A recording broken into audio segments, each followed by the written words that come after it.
ఇటీవల మీ జీవితం మారుతున్నట్టు అనిపిస్తోందా? అనుకోని శాంతి, పాత బాధలు తగ్గుతున్నాయా? ఇవి మీ పూర్వకర్మ క్లీనవుతోందన్న సంకేతాలు కావచ్చు.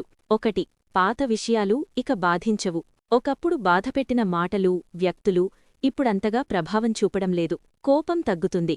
అటాచ్మెంట్ తగ్గుతుంది. ఇది స్పష్టమైన సంకేతం. మీ కర్మభారం తేలిక అవుతోంది. 2. ఒంటరిగా ఉండాలనిపించడం. హడావుడి, అనవసర మాటలు నచ్చవు. ఒంటరిగా ఉండటం శాంతిగా అనిపిస్తుంది. ఇది డిప్రెషన్ కాదు. ఇది ఆత్మశుద్ధి ప్రక్రియ. మీ ఎనర్జీ ఇప్పుడు లోపలికి ప్రయాణిస్తోంది. 3. నిజం వైపు ఆకర్షణ పెరగడం. ధ్యానం, మంత్రాలు, ఆధ్యాత్మిక విషయాలు సహజంగా మీవైపు లాగుతాయి.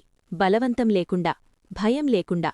ఇది పూర్వజన్మ సంస్కారాలు శుద్ధవుతున్న సూచన.